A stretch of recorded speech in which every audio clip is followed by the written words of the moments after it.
대한민국 국민들이 밥심으로 살잖아요. 근데 밥심이 사라졌습니다. 밥에 대한 오해들을 풀어주기 위해서 저희는 현장에서 밥을 연구하고 쌀을 연구하고 있습니다.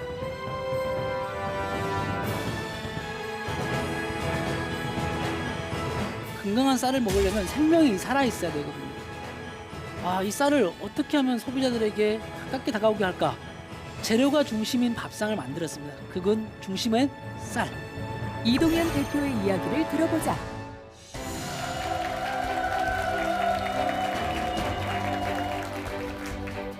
저는 전남 곡성에서 친환경 쌀 농사를 짓고 있는 농부과학자 이동현입니다. 안녕하십니까?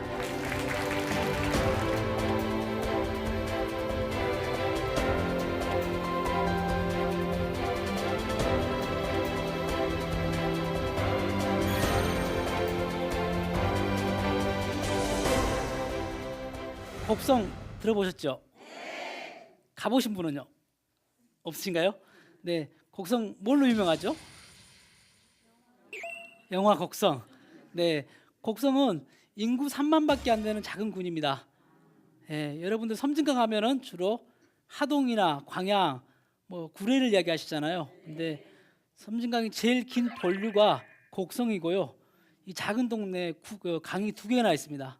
섬진강과 대화한강, 이 두 개 강이 있고요. 그다음에 우리나라 제일 유명한 기차 마을이 있고요. 그다음에 아시아에서 제일 많은 품종을 갖고 있는 천사장면이라고 천사 품종이라 갖고 있는 장면이 있습니다. 이런 좋은 조건에 있는 곳에서 저는 농사를 짓고 있는데요. 근데 이 좋은 조건에 있는 천혜의 땅에서 쌀 농사를 짓는 젊은 친구들이 없습니다.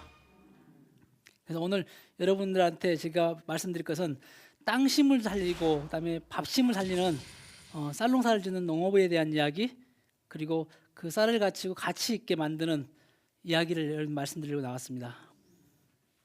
거기서 제가 친환경 쌀을 연구하고 쌀 가공 제품을 이렇게 만들고 하고 있는데요. 최근에 대한민국 국민들이 밥심으로 살잖아요. 근데 밥심이 사라졌습니다. 그래서 우리 밥그릇이 크기가 1960년도에는 680ml였대요. 근데 지금은 190ml랍니다. 그리고 그 당시는 개인당 보통 250g 정도를 먹었는데 지금은 하루에 170g밖에 안 먹어요. 한 끼에 250g인데 지금은 두 끼에 170g 정도 먹습니다. 이렇게 우리는 밥을 적게 먹고 밥심이 사라지고 있어요. 또 우리 뭐라죠? 밥 숟갈 놓으면 죽는다. 그렇게 밥의 소중한 걸 이야기했던 우리가 어느 순간에 밥을 멀리하고 있다는 거죠. 이렇게 쌀 소비량이 급격히 줄어든 이유는요, 뭘까요? 다이어트의 적, 탄수화물 중독증, 이런 잘못된 오해가 이런 SNS나 다양한 채널을 통해서 퍼져가면서 우리 특히 젊은 여성들 사이에서 밥을 멀리하고 황제 다이어트라는 말이 생겼잖아요. 고기를 먹고. 그 오해가 이미 대한의사협회부터 한국식품영양학회 등에서 오해라고 말했는데도 이게 빨리 안 가라앉았습니다. 저희가 그래서 그 밥에 대한 오해들을 풀어주기 위해서 저희는 현장에서 밥을 연구하고 쌀을 연구하고 있습니다. 자, 그러면 이렇게 건강한 쌀, 좋은 쌀을 어떻게 먹어야 할까? 건강한 쌀이 뭘까요? 친환경, 네, 맞습니다.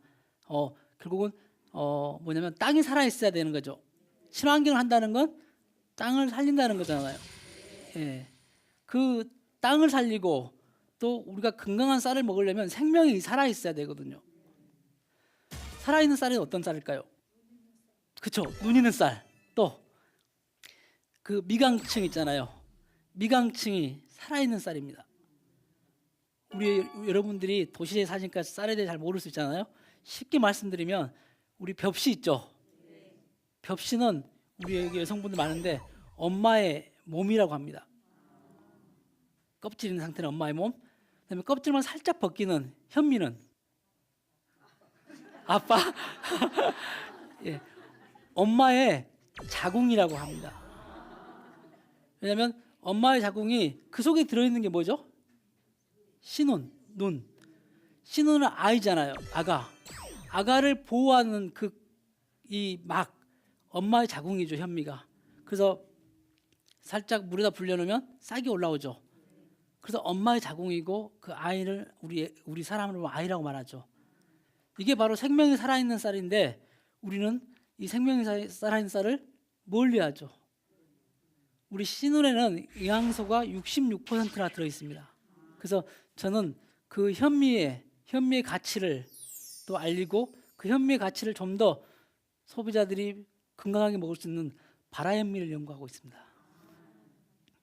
그래서 오늘 제가 할 이야기는 쌀에 대한 오해를 풀고 우리 몸을 살리는 쌀, 생명력 있는 땅에서 자라는 쌀에 대한 이야기를 드리려고 나왔습니다.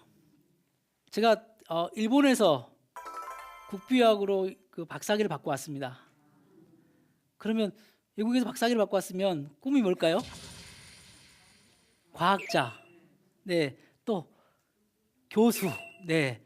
원래 저의 꿈은 교수이면서 연구를 하는 것이었습니다. 근데 지도 교수님께서 졸업식 날 저한테 인사를 하면서 나의 제자로 와준 걸 감사합니다. 그러면서 한국에 가거든 3가지 약속을 지켜주시라고. 그게 첫 번째가 연구자이기 때문에 연구를 게을리하지 말았으면 좋겠다. 두 번째는 학자니까 교육을 멈추지 말았으면 좋겠다. 세 번째는 많이 배운 사람이기 때문에 봉사를 해야 된다. 근데 그게 또렷하게 제 가슴 속에 남고 제 기억 속에 머릿속에 남아 있습니다. 그리고 두 번째는 제 짝꿍입니다. 아내라고 하죠. 예, 제 동반자. 제 짝꿍이 꿈이 없는 남편, 그다음에 가슴이 뛰는 일을 하는 남자로 살았으면 좋겠다. 그런 말을 자주 합니다. 그 덕분에 고생도 많이 하겠죠? 예. 그리고 세 번째는 일본에서 태어난 저희 막둥이 아들, 둘째 아들이죠. 이 아들이 아토피입니다. 그리고 귀국하니까 저희 어머니는 또 이한 말기였습니다. 그래서 여러분 아시잖아요, 아토피. 특히 우리 결혼 아직 안 하신 분들 계시죠? 네, 엄마가 얼마나 중요하냐면요. 엄마가 좋은 음식을 먹었을 때 아이에게 그대로 전달이 됩니다. 근데 여러분 도시 생활하다 바쁘다 보니까 좋은 음식을 챙겨 먹기 어렵잖아요. 제 짝꿍도 둘째를 갖고 직장 생활 바쁘다 보니까 인스턴트 식품들을 많이 접하고 그러면서 나왔는데 아토피가 심한 아이였습니다. 병원에서도 약으로 안 드는 아이였습니다. 그래서 결국 어머니의 건강을 위해서 좋은 음식을 만들었고 그다음에 둘째 아이 아토피 때문에 또 건강한 친환경 먹거리에 대한 고민을 하면서 제가 농촌으로 들어가서 쌀농사를 짓고 하는 계기가 된 것 같습니다.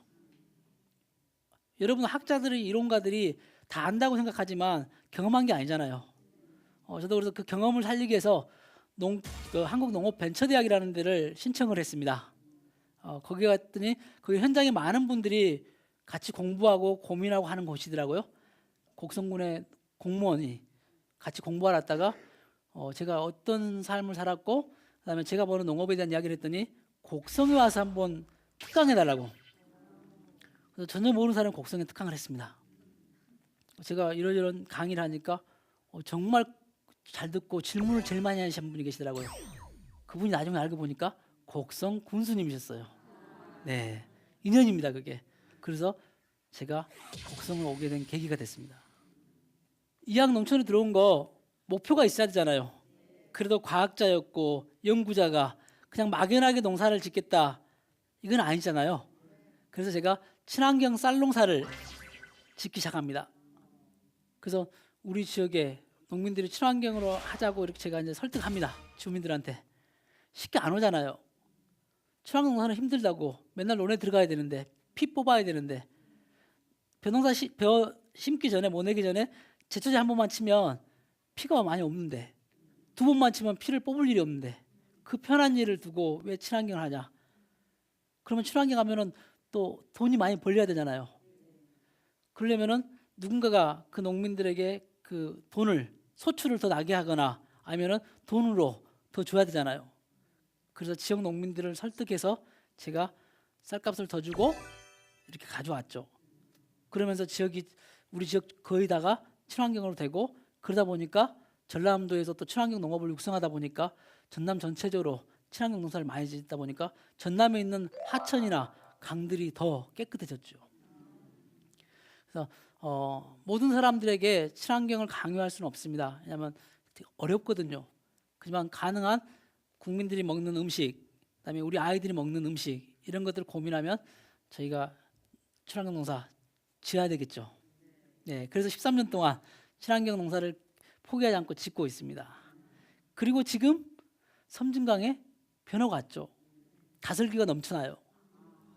다시 우리 아이들이 맨몸으로 강물에 들어가도 돼요. 이게 바로 친환경 농사를 해야 되는 이유인지도 모르겠습니다. 네. 여러분들 우리가 기농하거나 또 그러면은 첫 번째로 쌀농사 진 사람이 있을까요? 없겠죠. 이유가 뭘까요? 힘들어서 또 일이 많으니까 소득 돈이 안 되니까 경험도 없고 가장 좋은 말씀을 해주셨어요. 돈이 안 됩니다. 그다음에 또 친환경 쌀농사는 더더욱 그렇죠. 논에 맨날 들어가서 피를 뽑아야 되니까 폼 안 나잖아요 또. 그래서 대부분이 쌀농사를 하지 않고 우리는 보통 고소득 작물이라고 하는 특별한 특용 작물들, 그다음에 또 채소, 뭐 딸기, 멜론 이런 시설 작물들을 합니다. 그러니까 저희 동네 같은 작은 동네는요 200평이 한 마직인데 조금 논이 많은 지역에서는 300평이 한 마지가 되겠죠. 산골에서는 150평이 한 마지인 적도 있답니다. 그럼 200평당 딸기 농사 1년 지면은 1,200만 원 정도의 소출이 나와요. 괜찮죠? 이제 그 뭐 다 뛰면은 달라지겠지만 일단은 나오는 소득이 멜론 농사는 한 6개월 잡았을 때요 200평에 500만 원 정도는 소득이 나옵니다. 그러면 우리 쌀 농사는 얼마나 나올까 200평에?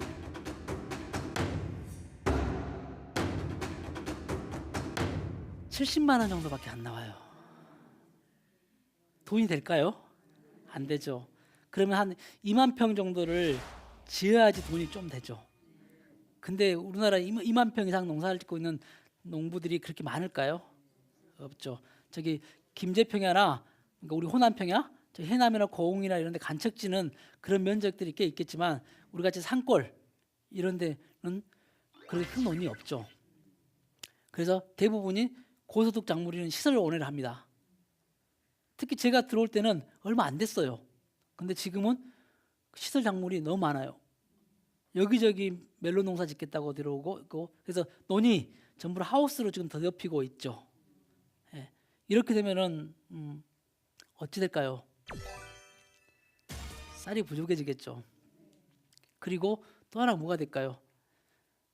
논이라는 것은요 담수의 효과를 갖고 있어요. 댐 몇십 개보다 많은 물을 5월 달부터 9월까지 갖고 있잖아요. 홍수가 안 나죠. 그다음에 지구를 뜨겁게 하지 않죠.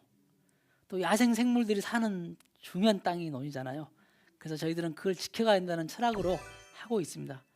그럼 우리가 그래도 쌀은 몸에 좋다고 하지만은 구체적으로 어떤 쌀을 먹어야 될까? 아까 쌀하면 우리가 밥하면 뭐라고 하죠? 밥을 뭐라고 하죠? 보약. 이 보약이 과연 어떤 쌀일까? 흑미, 친환경 쌀, 아까 현미, 네, 다 나왔습니다. 아까 쌀론의 영양분이 66%에 들었다 했었잖아요. 근데 지금 여러분들이 드신 쌀 한번 생각해 보세요. 오늘도 드셨겠죠? 밥을 먹었으면 우리 밥 하면 어떤 쌀이죠? 하얀, 배꼽같이 하얀 백미를 드시죠. 네, 그걸 좋은 쌀이라고 오늘 광고하잖아요. 그래서 그걸 먹는 거 이렇게 막 이쁘게 먹잖아요. 그 쌀은 우리가 나쁜 거 아니에요. 영양이 부족하다는 것이지. 다 깎아버렸어요. 우리 한번 혹시라도 우리 조금 나이가 드신 분들 저 또래 이상들 있으면 시골 출신들은 기억해 보세요. 시골의 방앗간에서 도종한 쌀들 보면 옛날에 쌀이 어떻습니까? 누렇죠. 그게 진짜 좋은 쌀이에요. 근데 그 쌀이 갑자기 한 20여 년 전부터 바뀌어요. 하얘지기 시작합니다. 그래서 우리 이게 젊은 20대들은 하얀 쌀밥부터 먹고 시작했기 때문에 그게 당연한 우리의 쌀인지 알고 있어요. 그게 우리가 말한 10분도 뭐 또 더 많이 깎으면은 12분도까지 하얗게 깎습니다. 그러면 영양가가 있는 미강층에 있는 그다음 쌀로는 다 어디로 갔을까요? 깎아 나갔잖아요. 누가 먹을까요? 그렇죠. 소, 돼지, 닭이 먹습니다. 물론 동물에게 복지를 준 거고 건강을 준 거니까 나쁜 건 아니잖아요. 예. 그래도 우리가 건강을 늘 이야기하면서 우리는 보약을 먹고 뭐 건강 기능성 식품들을 찾잖아요. 그렇다면 건강에 다 들어있는 그 미강층에 있는 우리가 아까 백미에 영양가가 19배가 있다는 그런 뭐 식이섬유, 칼슘, 뭐 기타 성분 다 들어있잖아요. 뭐 그런 것들을 우리는 미강층으로 버리고 우리는 하얀 백미를 먹고 있죠. 우리가 그래서 가능한 현미. 근데 현미가 우리가 그 좋다는 건 알지만 단점이 있죠. 뭔가요? 소화가 안 된다. 또 끌끌끌끌하다. 예. 사실은요. 소화가 안 되는 이유가 있습니다. 어렸을 때부터 안 먹어서 그래요. 네. 우리 어린 병아리를 낳으면요. 우리가 토종으로 그 동물 복지를 키운 농가들을 보면요. 병아리한테 현미 쌀이기를 줍니다. 장이 튼튼해져요. 식이섬유가 많고 그다음에 그 식이섬유 많은 것은 속에 있는 장에 튼튼한 영향을 하는 미생물들이 산다는 거죠. 그래서 병아리들한테 일찌감치 깨진 우리가 쌀이기 현미 쌀이기를 먹여요. 그래서 아까 우리가 소화 안 되는 것들을 우리가 백미를 쭉 먹다 보니까 다시 현미를 먹으면 소화가 안 되는 거죠. 그래서 우리가 좋은 걸 아는데 이 좋은 걸 어떻게 먹일까 고민하다가 우리가 이제 연구를 하는 게 바라현미였어요. 현미의 그 장점들을 좀 더 과학적인 첨단 과학적으로 증명하고 알리고 싶어서 연구를 시작했습니다. 그게 바로 바라현미입니다. 네. 여러분 바라현미요 누가 더 먼저 먹은지 아세요? 우리 인간보다? 닭. 네, 네 닭도 예 거기에 포함되겠습니다. 우리 조류들 있잖아요. 새가 먼저 먹었던 것 같습니다. 우리가 옛날에 보면 낫으로 우리가 11월 달까지 벼를 수확했어요. 지금은 콤바인이라는 기계가 있어서 금방 수확이 되잖아요. 예, 옛날에 낫으로 일일이 수확하다 보니까 예, 살얼음이 어느 때까지 벼를 비웠습니다. 그때 벼가 떨어져요 땅에요. 그러면 어디 있냐면 땅에 수분하고 안개비 이런 이슬 이런 거 먹고 한 일주일쯤 지나면 자연스럽게 싹이 돋아요. 그게 바라현미예요. 그러니까 그 기러기들 있잖아요. 기러기들이 뭐 고기 먹나요? 돼지고기 먹어요? 안 먹죠. 기러기들이 4,000km를 날개짓 타고 날아간답니다. 엄청난 에너지를 쏟겠죠. 그 애들이 고기 안 먹는데 그 4,000km를 날개짓는 힘이 있죠. 그리고 우리가 이런 말 합니다. 기러기가 본능에 의해서 날아다닌다고 말하죠. 본능도 있겠죠. 근데 기러기는 기억력 세포가 상당히 발달됐대요. 뭘 먹어서 그러냐면 바라현미를. 싹이 돋은 쌀을 먹고 얘들은 날아다닙니다. 그래서 가바라는 것은 감마 아미노 뷰티릭 애시드라는 성분이에요. 포유류 내에 존재하고 있습니다. 예, 포유류 내에 존재하는 특이한 아미노산인데 혈압이나 그다음에 콜레스테롤 증가를 억제하고 그다음에 뇌세포 발달을 도와주고 뇌압에 고혈압이겠죠? 이런 것들을 증가를 억제를 시켜준다고 과학적으로 설명하고 있습니다. 그래서 우리가 바라현미를 어떻게 생각하시냐면 엄마가 아이를 낳을 때 모든 엄마의 몸에 있는 성분들을 아이한테 준다 하잖아요. 그래서 엄마는 사실은 모든 걸 아이한테 주고 그때 몸이 많이 안 좋아지죠. 그때 그 이후에는 보양을 하셔야 되고 그만큼 쌀도 탄수화물하고 전분이 나쁜 게 아니라 탄수화물, 전분, 그다음에 미강에 있는 성분들이 분해가 되고 바뀌면서 아이한테 다 주는 것이죠. 쌀한테. 그때 나오는 성분들을 잡는 것이죠. 멈추게 하는 거. 그게 이제 바라현미를 만드는 기술이고요. 저희는 그래서 그런 바라현미를 연구해 왔습니다. 그래서 이 가바라는 성분이 그렇게 좋아가지고 두뇌 발달도 좋다 하고 뭐 치매, 알츠하이머병 좋다는 말이 있다 보니까 사람들이 가바 하게 됐죠. 그게 바라현미에서 일반 현미에 적게는 4배, 많게는 10배 정도 상승을 합니다. 발화가 될 때. 그러니까 그 좋은 성분들을 바로 연구하게 됐죠. 그래서 실제로 저희는 그 국가기관 농촌진흥청과 같이 13년 동안 품종을 연구하면서 바라현미를 연구해 왔습니다. 전라남도 곡성. 이동현 대표가 13년간 친환경 쌀 농사를 지으며 바라현미를 연구하는 곳입니다. 이곳은 바라현미를 만들기 전 원료가 되는 쌀들을 보관하는 저온 저장고. 계약재배 농가에서 들여온 것들과 직접 농사지은 쌀까지 품종별로 보관하고 있습니다. 처음 연구용 재배를 할 때부터 각별히 애정을 쏟아온 벼품종도 있는데요. 삼광벼라고 하는 품종인데 친환경에 적합하고 병해충에 강하고 삼광벼는 단맛이 좋고 수확량이 많은 데다 발화율도 높아 12년째 꾸준히 재배하고 있습니다.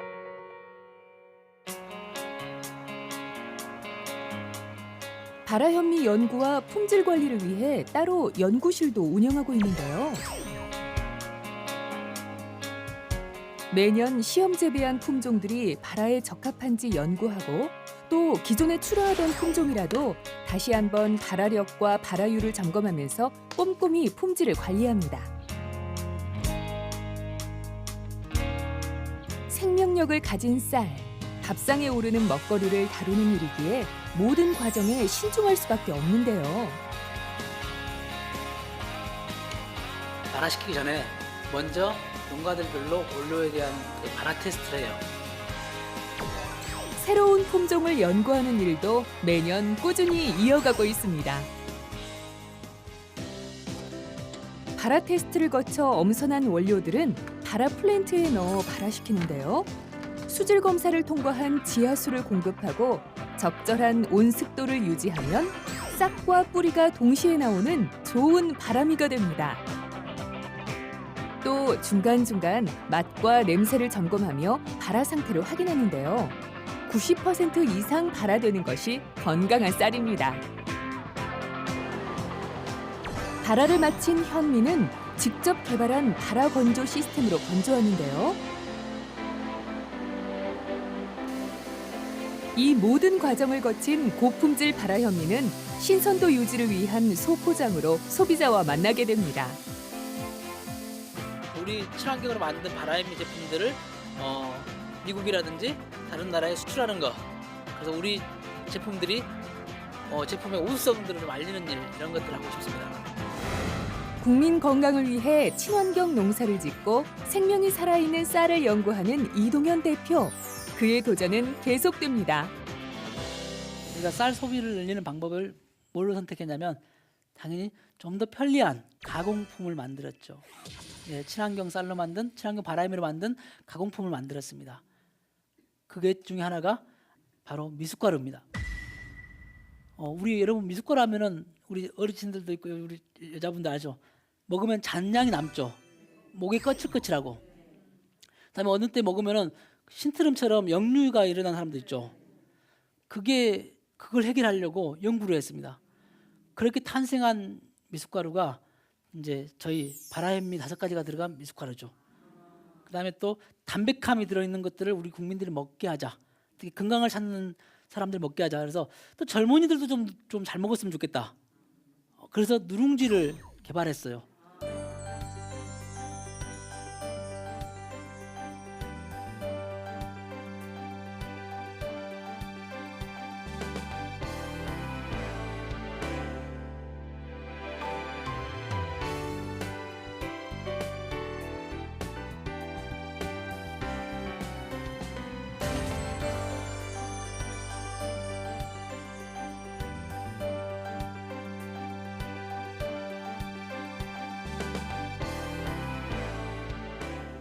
혹시 드셔보시고 아신 소감 말씀해 주십시오.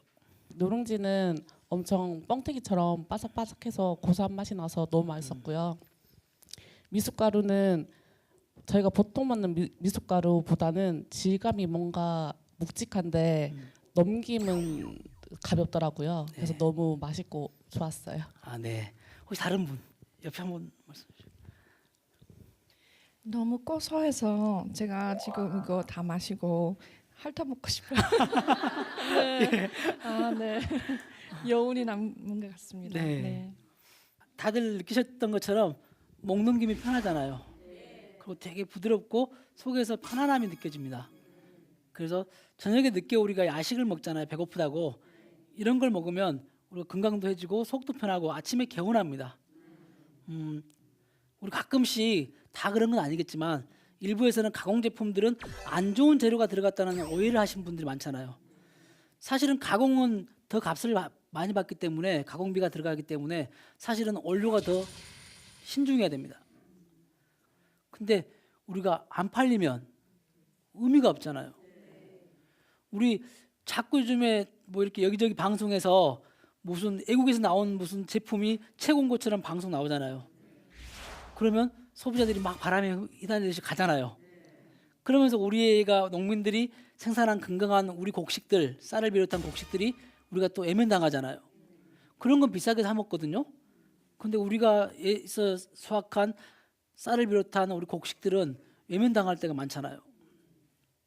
그래서 이 쌀을 어떻게 하면 소비자들에게 좀 더 가깝게 뭐 먹으라 좋다 이러면 강조하는 것보다 가깝게 다가오게 할까?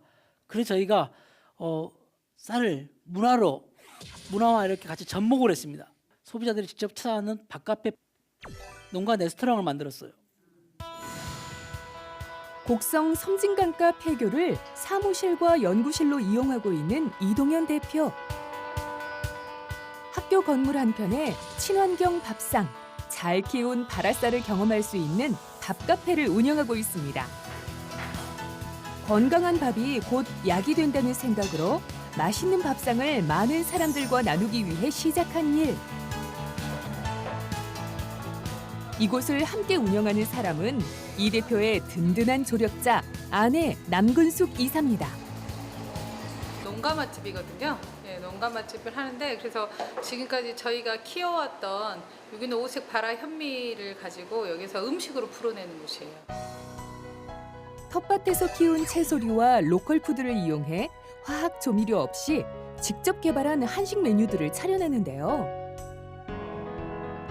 덕분에 2015년 문을 연 이후 건강한 맛을 찾는 손님들이 계속 늘고 있습니다.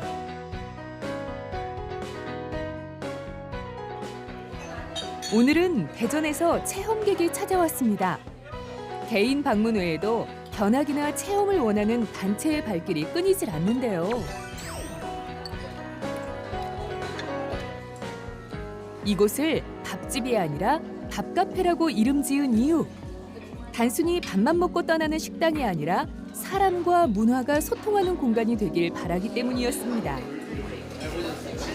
좀 담백하고 그러니까 농촌의 자연한 맛을 되게 많이 살린 것 같아요. 맛있어요. 2번 갔다 먹었어요. 네. 밥카페와 연구실이 연결된 통로에는 미술 작품들이 전시돼 있습니다. 여유 공간을 문화 공간으로 활용해 좋은 반응을 얻고 있는데요.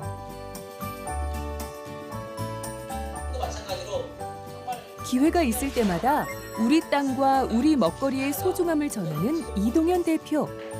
실제 농업 현장에서의 경험과 연구자로서의 지식을 나누는데요. 연간 4천여 명이 방문할 정도로 강의와 체험을 통한 소통이 활발히 이루어지고 있습니다. 오늘의 체험은 미강 스크럽 만들기. 각종 비타민, 무기질 등 쌀눈의 영양이 남아있는 미강을 꿀과 섞어 세안용 스크럽으로 만드는 건데요. 친환경 재료를 이용한 체험 활동은 가장 인기 있는 프로그램 중 하나입니다. 좋았어요.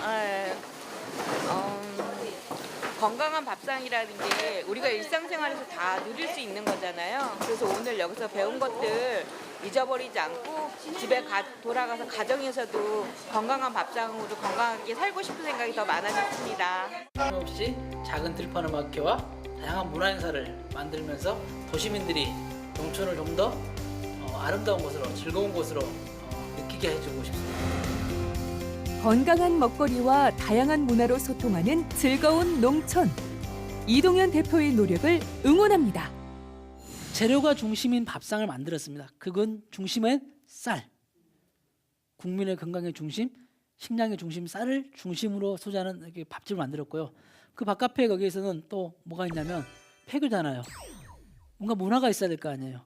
그래서 제 짝꿍이 음악을 좋아해요. 통기타 치고 대학 시절에 놀아서 예, 놀길 좋아해요. 그래서 제 짝꿍이 제안한 게 있었어요. 왜 농촌의 문화에는 맨날 술만 먹고 막 이런 문화, 축제 이런 것밖에 없냐? 소소하게 작은 축제를 만들었으면 좋겠다고 집사람이 제안한 게 저희가 작은 들판 음악회를 국내 최초로 만들어내요. 그래서 지금 올해 이번에 9월 15일 날 해가지고 19번째 음악회를 끝냈어요.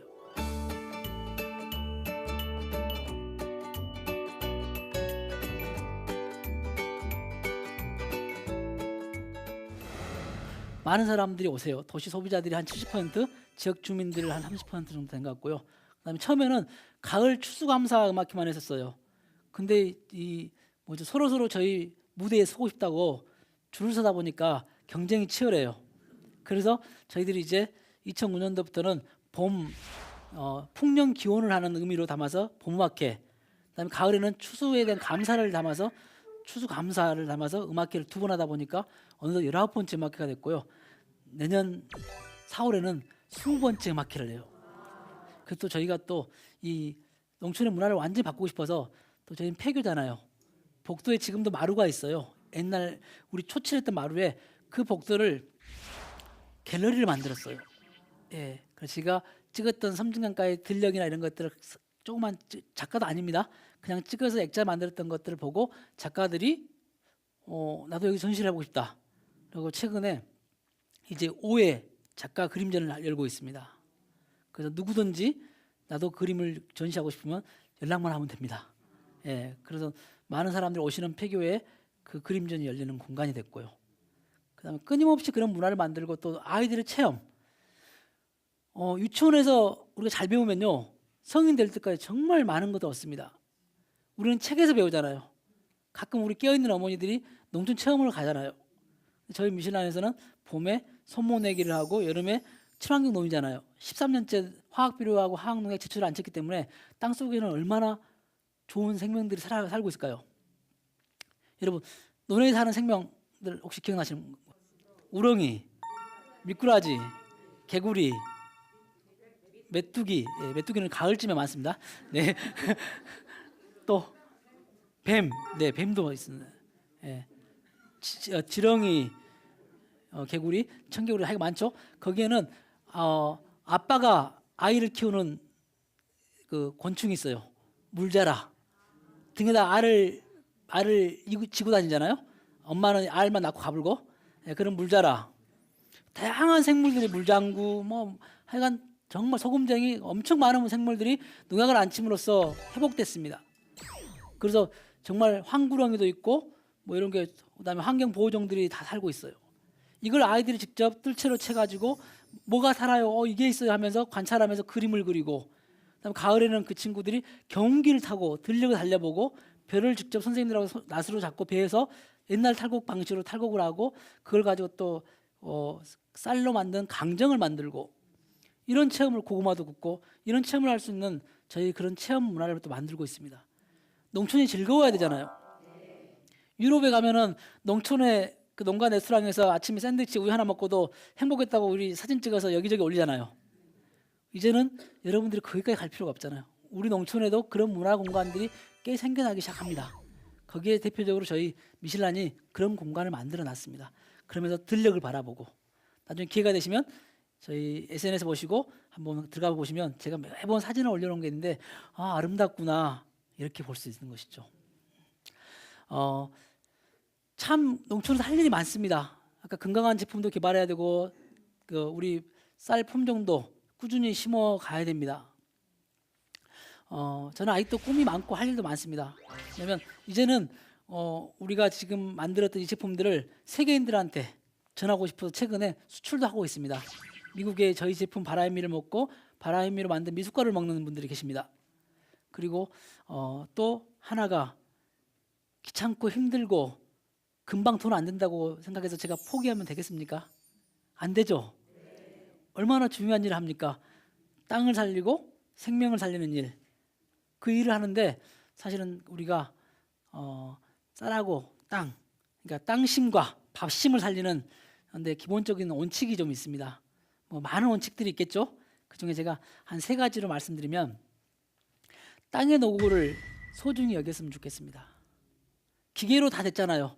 이제는 이항기도 기계가 하고, 그다음에 또 능학 살포기도 기계가 갑니다. 그다음에 또 콤바인이라는 기계가 삽시간에 배를 베냅니다. 너무 편리해졌죠. 그러나 우리가 좀 지켜야 될 것 중에 뭐냐면, 아까 제초제를 안 뿌리고 이러다 보면 사람이 들어갑니다. 가서 피를 뽑아야 됩니다.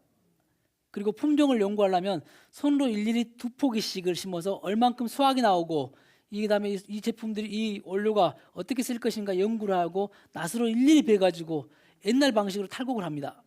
아시죠? 옛날에 이거 막 하는 거. 예.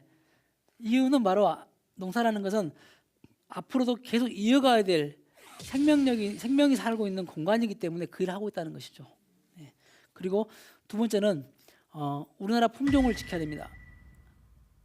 우리 IMF 때 우리나라 큰 우리 종자회사들이 넘어졌죠. 그리고 그 종자회사를 남은 나라가 세계적인 다국적 기업들이 가져갔죠. 대표적으로 IMF 때 97, 8년도에 우리가 흥농종묘라는 제일 큰 회사, 그다음에 서울중앙 이런 큰 종묘회사들이 다 넘어갔습니다. 그리고 우리는 그 종자를 뺏기고 나서 로열티를 주고 우리는 지금 종자를 사들이고 있습니다. 우리 갓김치인데 갓김치에 쓰는 종자를 일본에서 도입해서 심어야 되고, 정말 이게 우리의 현실입니다. 그나마 지금 안 뺏기는 것들은 쌀하고 일부 콩 종류, 마늘 종류 이런 것들을 지금 아직 안 뺏기고 있는데, 지금 양파 종자도 외국에서 들어오기 시작할 겁니다. 그만큼 우리는 많은 종자를 뺏겠습니다. 그래서 종자를 지키고, 그다음에 또 건강한 제품들을, 미래 세대들이 먹을 수 있는 건강한 제품들을 개발해야 됩니다. 우리가 밥을 안 해먹은 젊은 친구들한테 밥 먹으라고 자꾸 강조할 게 아니라, 이 젊은 친구들이 쉽게 밥을 짓는 법을 가르쳐주고, 그리고 그 밥을 쉽게 지어 먹을 수 있는 레시피를 제공하고, 그런 제품들을 개발해야 되죠. 그래서 미래 세대가 곡식의 소중한 가치를 알 수 있게 끊임없이 제품을 개발하고, 또 그들이 곡식을 항상 먹음으로써 건강을 지킬 수 있게 우리는 연구를 계속 해야 됩니다. 세 번째로 가치 있는 농업, 그러니까 우리가 후세에 물려줄 수 있는 그런 농업들을 생각해야 됩니다. 우리 그런 말 합니다. 나는 자식들한테 절대 농사 안 물려줘 그럽니다. 외국에서는요 3대 4대를 하는 것이 많잖아요. 빵집도 3대 4대를 하고, 우리는 얼마큼 그 국민들이 정부가 농업을 낮게 보면은 부모들은 자식들을 농사를 안 물려준다는 생각합니다.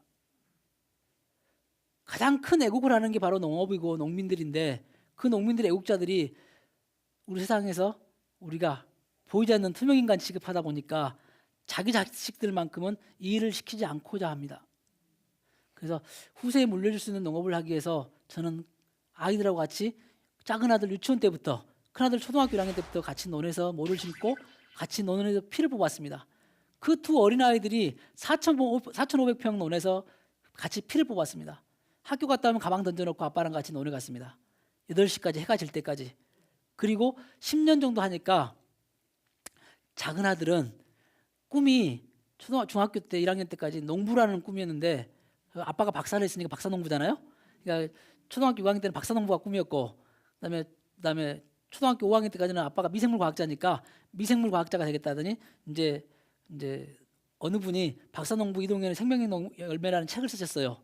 그걸 보고 박사농부가 좋아 보여서 박사농부 된다더니 중학교 1학년 되니까 공부를 그렇게 썩 잘하지 않아서 그런가 박사 되려니까 힘든가 봐요. 그래서 갑자기 꿈을 농부를 합니다. 그런 아들은 지금 중3이 돼가지고 농사가 너무 힘들다고, 아빠 저는 생명공학을 연구하고 미생물을 연구하는 과학자가 되겠다고 지금 과학계 공부를 하고 있고요.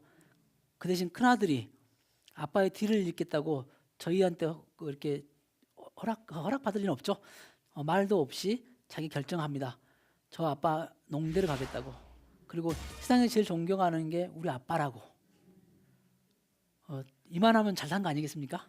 네. 그래서 그 아들이 농대를 갔고 지금 1학년 대학교 1학년에 다니고 있습니다.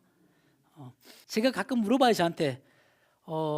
곡성이라는데 섬진강가 곡성에 시골에 들어가서 농부로 돼서 가장 행복하거나 가장 만족한 게 뭐냐고 물어봅니다. 저는 자식 농사 잘 됐다고 생각합니다. 시골에 들어갔기 때문에 아이들에게 마음껏 놀게 했지 않습니까? 들력을 받고 생명들을 살려야 한다는 걸 봤지 않습니까? 그래서 아이들이 되게 맑아요. 남자 아들들인데 그리고 스스로 밥도 초등학교 때 다 지어 먹었고 스스로 커서 스스로 자립하고 저희 부부는 교육은 자립이라고 합니다. 자립시키기 제일 좋은 데가 농촌이에요. 그래서 시골 들어간 게 제일 잘했던 것 중 첫 번째는 아이들을 키웠다는 것이죠. 농촌에서. 그래서 이제 제가 이쯤 되고 아이들도 좀 잘 키운 것 같고 공부 잘했다는 거 아닙니다. 아이들이 잘 컸다는 것은 공부가 아니라고 생각합니다. 자립하고 가족 간에 화목하고 이제 그래서 제가 나름 이 정도 하면 성공하는 삶을 산 것 같죠. 예. 근데 저는 사람들이 저한테 성공했다고 하고 잘난다고 말하는데 저는 아직도 할 일이 많습니다. 왜냐면 농촌을 좀 더 이슈화시키고 우리 농업의 가치를 알리는 역할, 우리 쌀의 가치를 알리고 우리 먹거리를 진정성을 알리는 일을 해야 됩니다. 이제 마지막으로 제가 여러분들한테 하고 싶은 말이 있습니다. 우리나라에 대기업이 농업 관련 재단을 처음 만든 기업이 있어요. 뭐 교보생명이라고 하는 건데 대산농촌재단이라는 게 있습니다. 대산 신용호 선생님이 교보생명 회장이셨는데 이분이 뭐라고 하셨냐면 농업은 생명을 지켜주는 산업이요 농촌은 우리의 뿌리, 삶의 뿌리라고 말씀하셨습니다. 그래서 재단을 만들고 농촌에서 열심히 일하는 사람들에게 상을 주고 거기에 보답하는 인센티브인 또 돈도 주십니다. 그래서 아무리 나라가 자본주의에서 돈 중심의 사회로 간다 하더라도 우리의 근본을 지키자고 해서 만든 이 생명농업 산업을 위해서 그런 기업들이 후원을 하지 않습니까? 이 물질 만능 속에서 생명산업 지키며 건강한 지구를 지키는 농부들은 바로 애국자입니다. 지구를 살리고 그다음에 땅을 살리고 생명을 살리고 그다음에 우리 사람들의 건강을 지켜주는 우리 애국자들의 생산하는 쌀 여러분들이 드셔주시겠죠? 네. 저도 이 지구를 살리고 땅을 살리고 우리 미래 세대들에게 건강을 줄 그런 일을 하려고 하다 보니까 밤에 꿈도 쌀 농사 관련 꿈을 꾸고 쌀 관련 꿈을 꾸고 쌀 제품 개발하는 꿈을 꿉니다. 그리고 들녘을 달리는 꿈을 꿉니다. 그리고 그 들녘에서 음악회를 하는 꿈을 꿉니다. 이 정도로 쌀에 미치게 됐습니다. 그래서 우리 국민들의 생명줄과 같은 쌀 여러분들이 많이 홍보해주고 쌀의 가치 아까 말씀드렸죠? 이상한 소문들 탄수화물 중독증이니 뭐 이런 말씀들이 잘못됐다는 거 많이 알려주시면서 앞으로 우리 쌀에 대한 쌀 관심과 농민들에게 직접 이렇게 주문도 해주시고 그다음에 응원도 해주시고 쌀값이 너무 싸다 이런 말도 자꾸 퍼뜨려주면서 여러분들 같이 우리 농업의 애국자가 되어주시길 바라면서 저는 여기서 끝으로 오늘 여러분들과 이야기를 마치겠습니다. 감사합니다.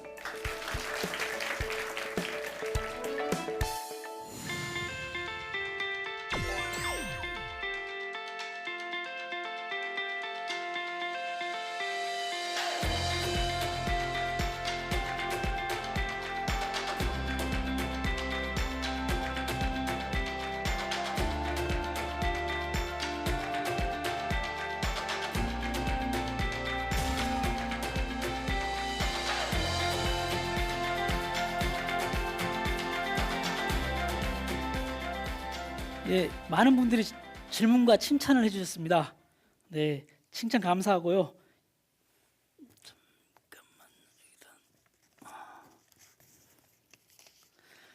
누룽지, 미숫가루처럼 건강하고 맛있는 걸 연구해서 만들어 주셨는데 다음에 가장 만들고 싶으신 게 있다면 어떤 것이 있는지요? 누가 질문하셨을까요?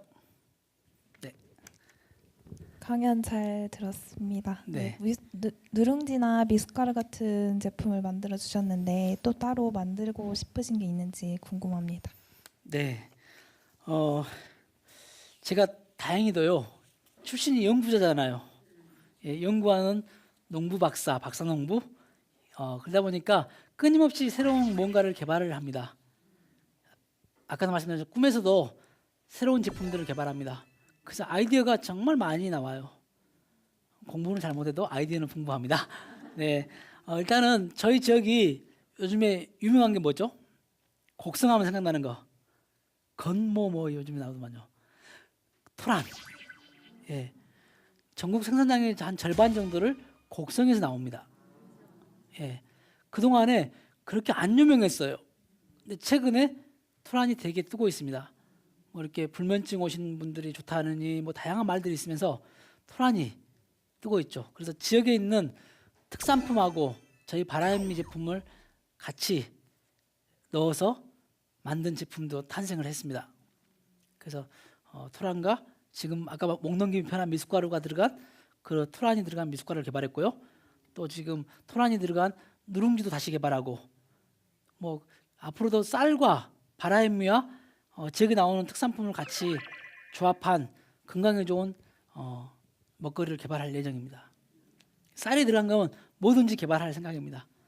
그 박사님께서 설명해 주신 이야기 잘 들었고요.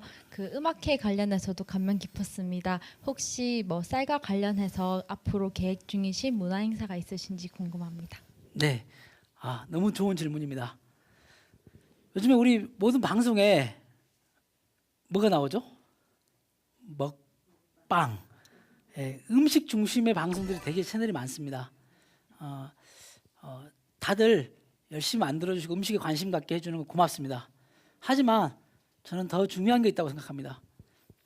재료가 보이는 밥상, 재료가 어떻게 농민들에 의해서 커서 밥상에 그다음에 여러분 식탁에 오를 것인가에 대한 고민이 있었으면 좋겠습니다.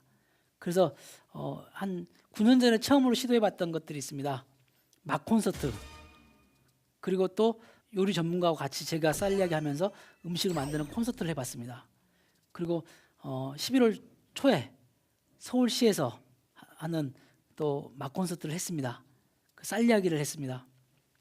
또 12월 달에 곧 이루어지는 또 서울에서 쌀을 알리고 바라현미의 건강 이런 것들을 알리는 우리가 음식 이야기를 또 담습니다. 재료가 보이는 밥상을 끊임없이 현장에 가서 시연도 하고 그러면서 가깝게 여러분들 가깝게 만날 수 있도록 그런 행사, 또 하나의 음식 문화죠. 다양한 우리가 식문화를 만들고 있습니다. 요즘에 거기에 저도 같이 재료가 보이는 밥상 중심의 어떤 문화 콘서트를 열릴까 합니다. 네.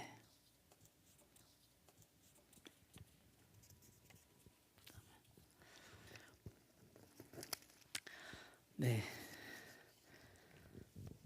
일단 미숫가루 누룽지 맛있게 잘 먹었습니다.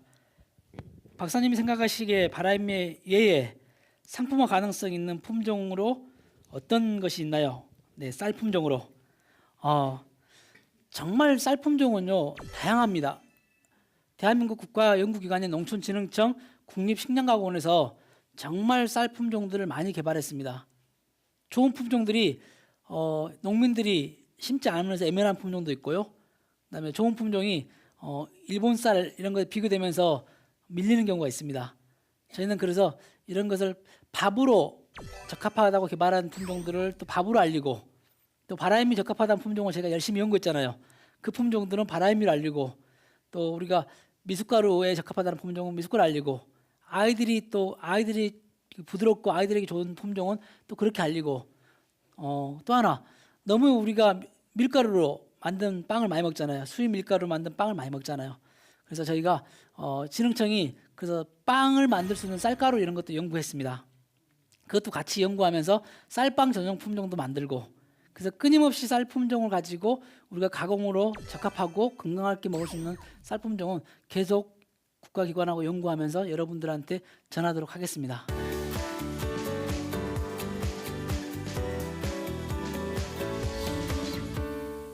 네, 오늘 저희 이야기 어떠셨습니까? 예, 여러분들이 우리 쌀의 가치를 좀 더 알아주시고 그다음에 우리 쌀을 지켜주시는데 노력해 주시면 농부는 농사를 계속 지을 수 있습니다. 그리고 땅을 살리고 생명을 살리고 다음 세대에 건강을 줄 수 있는 친환경 쌀, 친환경 먹거리 여러분들이 더 많이 사랑해 주셨으면 좋겠습니다. 저도 미래가 있는 농업, 그다음에 지속가능 농촌, 그다음에 행복한 농부의 삶을 위해서 최선을 다하면서 제가 살아있는 동안에 농사를 계속 짓겠습니다. 여러분, 우리 쌀과 우리 농업 가치를 많이 알려주시기 바라겠습니다. 감사합니다.